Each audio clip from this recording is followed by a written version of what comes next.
Bismillahirrahmanirrahim. Alhamdulillahirabbil alamin.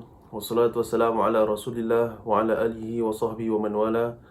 Rabbi shrah li sadri wa yassir li amri wahlul 'uqdatam min lisani yafqahu qawli. Subhanaka la ilma lana illa ma 'allamtana innaka antal alimul hakim. Wa sallallahu ala sayidina Muhammadin wa ala alihi wa sahbihi wasallam. Walhamdulillahirabbil alamin. Para penonton yang dirahmati Allah sekalian dan yang dikasihi, Assalamualaikum warahmatullahi wabarakatuh. Alhamdulillah, kita panjatkan kesyukuran kita pada Allah Subhanahu wa taala di atas segala limpah kurniaan nikmatnya. Alhamdulillah, kita masih lagi diberikan kesihatan dan juga keimanan, juga nikmat Islam.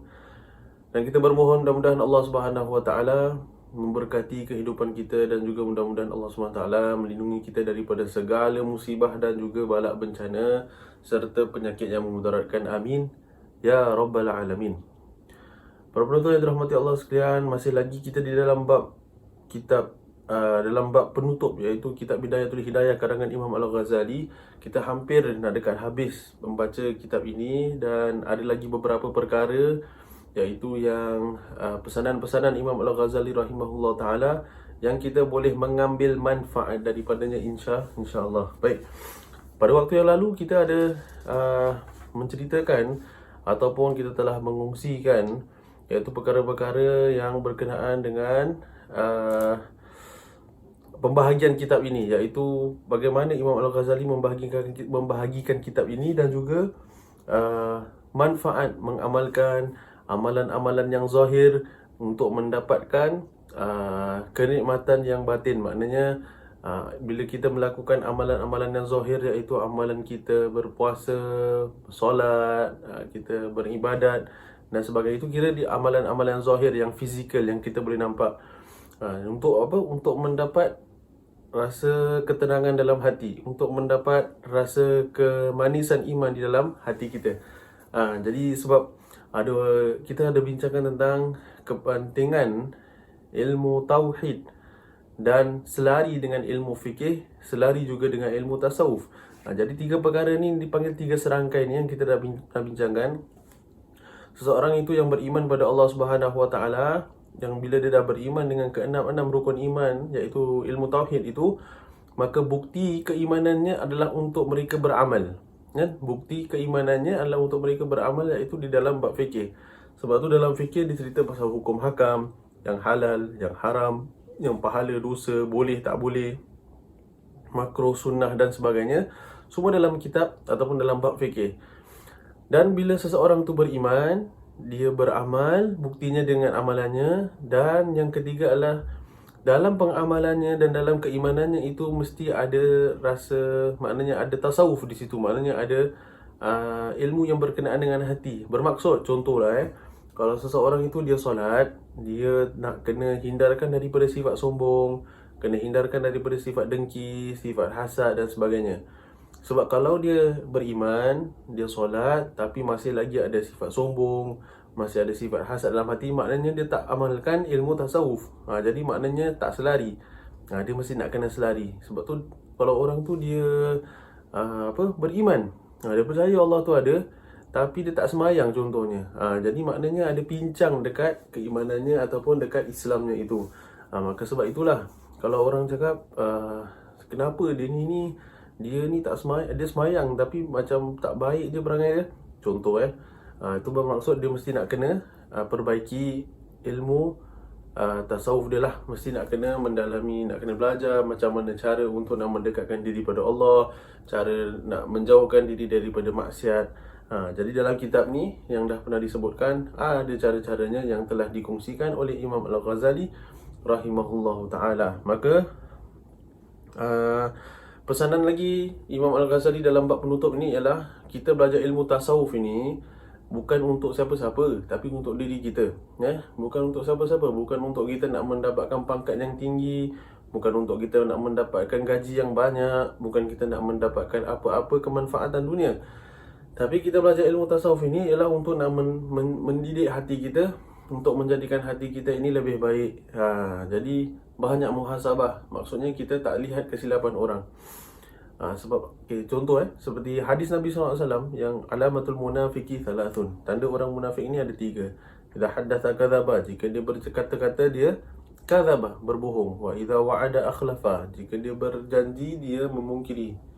Wa idza tumina khana, dan jika dia apa orang kata, diberikan amanah, dia mengkhianati amanah tersebut.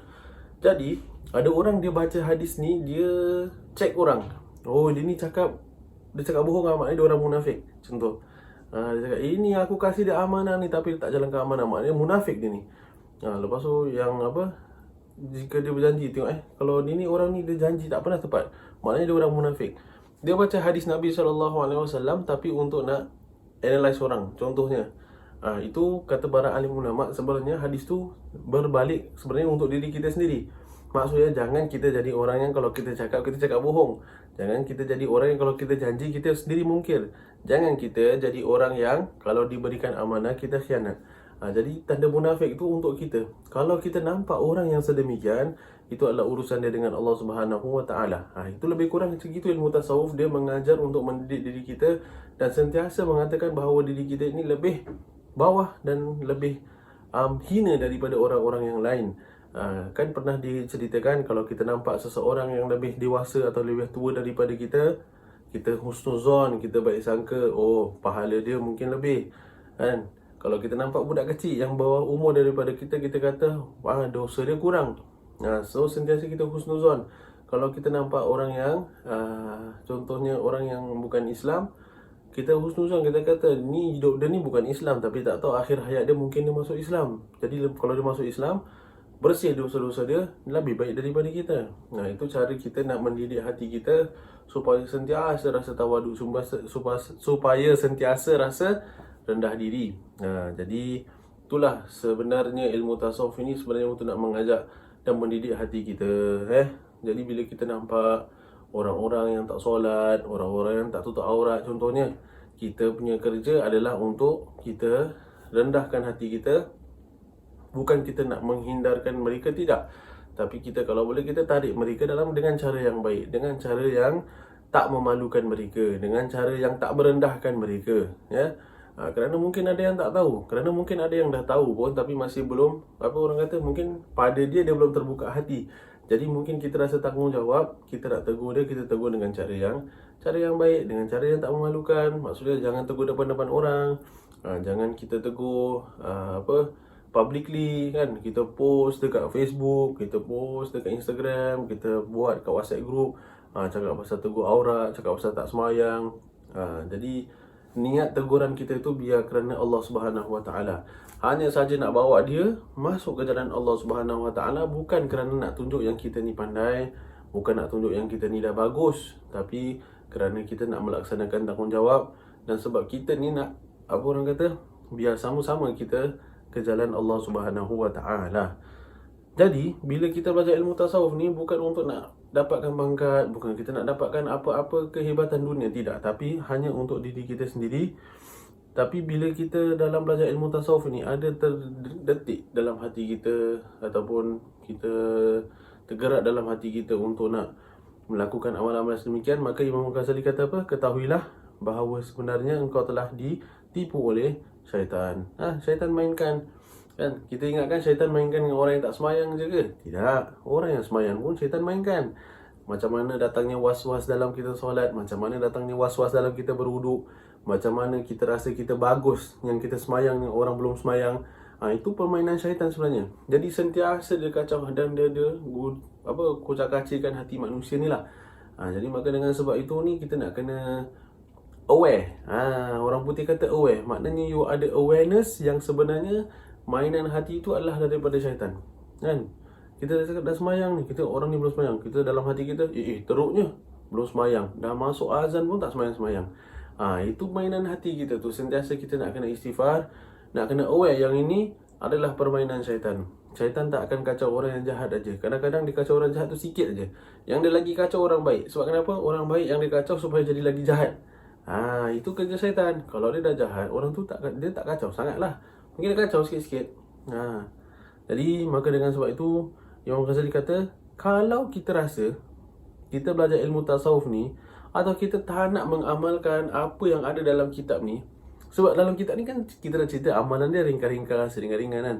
Tapi kalau if we find it difficult untuk kita nak mengamalkan apa sahaja dalam kitab ni, maka ketahuilah bahawasanya syaitan telah menguasai dirimu. Dia kata syaitan dah kuasai diri kita. Sebab apa? Benda yang senang-senang pun kita malas. Kita nak cerita pasal bab tinggi-tinggi contohnya. Kita cerita pasal contoh bab mustalah hadis, bab usul fikir, bab tafsir kan, bab pencerahan yang dalam agama. Maaf cakap, kadang-kadang ada orang dia memang cerita pasal hal perihal yang begitu tinggi, tapi benda-benda yang asas ni tertinggal. Benda yang asas masuk doa, baca doa masuk tandas kan, kaki kiri masuk tandas, lepas tu keluar tandas kaki kanan ada doanya, lepas tu ada doa wuduk, kemudian ada doa masuk tidur, doa bangun tidur, doa makan. Kita pandang, ini cerita benda budak-budak lah Ustaz. Kita cerita benda tinggi-tinggi, kita cerita pasal macam mana nak tafsir ayat dan sebagainya. Para alim ulama kita tuan-tuan, mereka kalau kita lihat pengamalan mereka, kalau kita mengamati pengamalan mereka, kalau kita tengok benda yang amalan kecil-kecil semua all covered. Semuanya dah settle. Baru naik peringkat yang seterusnya, baru naik peringkat yang lagi seterusnya. Dan kata Imam Al-Ghazali, daripada kita mengamalkan amalan yang kecil-kecil ini, barulah kita dapat hikmah untuk nak memahami dan juga kita faham ilmu agama. Sebab Allah SWT memberikan hikmah daripada amalan kita. Orang yang sentiasa bangun solat, orang yang sentiasa mengaji, Allah SWT berikan nur, berikan cahaya kepada mereka kan. Kan kata Nabi SAW, Iqra'ul Quran, bacalah kamu Al-Quran, fa'innahu ya'ti yawmal qiyamah syafi'an li ashabih. Kata Nabi SAW, daripada seorang sahabat namanya Abi Umamah Al-Bahili radhiyallahu an. Daripada seorang sahabat Abi Umamah Al-Bahili berkata, bahawasanya Nabi SAW bersabda, bacalah kamu Al-Quran, fa'innahu ya'ti yawmal qiyamah, sesungguhnya dia akan datang pada hari kiamat syafi'an. Syafi'an ni maknanya menjadi teman li ashabihi. Syafaat, menjadi syafaat li ashabi, untuk orang yang membacanya. Jadi syafaat ni adalah teman. Maknanya ada orang mengatakan pertolongan, tapi dia more of a companion. Maknanya dia menemani kita nanti dekat akhirat. Jadi kalau orang tu dia baca Quran pun, maaf cakap, belum perfect, masih lagi orang kata apa, nak kena belajar. Tapi dah pandai. Kata, ini Imam Al-Ghazali ni dia pun manusia biasa, dia pun buat silap juga. Astaghfirullahalazim. Tak boleh macam tu. Jadi kadang-kadang ada orang kan, dia mungkin dia nak tengok baca pendapat Imam Nawawi, dia baca pendapat Imam Syafi'i, Imam Hanafi, Imam Hanbali. Apa diorang kata? Diorang kata kita ikut Nabi je. Sebab kenapa? Sebab yang ulama-ulama ni mereka manusia dan ada tendensi untuk buat silap. Itu kalau kita lihat macam gitu, maknanya kita dah menjadi seorang yang su'ul adab, iaitu orang yang keji ataupun jijik adabnya terhadap para alim ulama. Sebab kalau kita lihat, para alim ulama ini, mereka bukan sembarang orang. Mereka adalah orang-orang yang dipilih oleh Allah SWT kan? Kata Nabi SAW, al-ulama'u warathatul anbiya. Para alim ulama ini, kata Nabi SAW, adalah pewaris. Pewaris ni maknanya dia inherit para anbiya punya kerja-kerja. Dan of course, kalau kita tengok yang bawa kerja Nabi ni bukan orang sembarang. Yang bawa kerja Nabi bukan orang sembarang. Bukan any Tom, Dick and Harry orang putih kata. Bukan. Allah SWT handpick. Maknanya Allah pilih. Kita tengok Imam Asy-Syafi'i radhiyallahu an rahimahullah ta'ala, macam mana kehebatannya. Umur 15 tahun dah jadi mufti. 15 tahun jadi mufti. Kita 15 tahun, kita masih menengah 3, kita fikir nak masuk stream mana, nak masuk science stream ke art stream kan. Itu pun belajar half past 6. Maaf cakap tuan-tuan. Jadi kita tengok perbezaan kita dengan para alim ulama yang dahulu. Imam Nawawi rahimahullah ta'ala, hidupnya 45 tahun, 40 lebih tahun saja, tapi kitabnya sampai bila-bila orang faham, sampai bila-bila orang masih baca kitab hadis 40 contohnya. Kalau ustaz hadis 40 hadis saja. Tuan-tuan, yang dia keluarkan tu 40 lebih hadis daripada ratusan ribu hadis yang dia hafal, yang dah ditapis sampai jadi 40.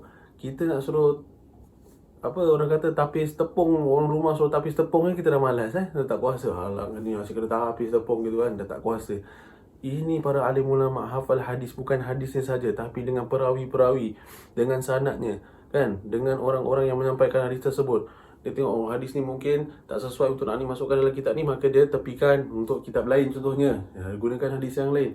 Itu semua memerlukan masa, memerlukan kajian dan juga memerlukan kemahiran dan juga bukan kemahiran yang biasa-biasa tuan-tuan, kemahiran yang luar biasa. Maka adab kita dengan para alim ulama kita jaga, dengan guru-guru kita kita jaga. Barulah ada keberkatan ilmu, barulah kita faham ilmu agama. Kita wondering, kenapa tak faham-faham? Kenapa aku rasa agama ni susah? Kenapa aku rasa agama ni melecehkan? Sebab kita keep on apa orang kata, criticizing kita punya para alim ulama. Kita criticize. Sedangkan kita ni tak ada expertise. Kita tak ada orang kata apa?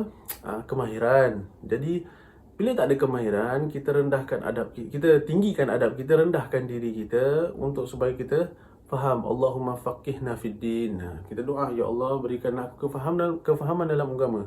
Sebab akhirnya yang memberikan kita faham dalam agama tu adalah Allah Subhanahu Wa Taala.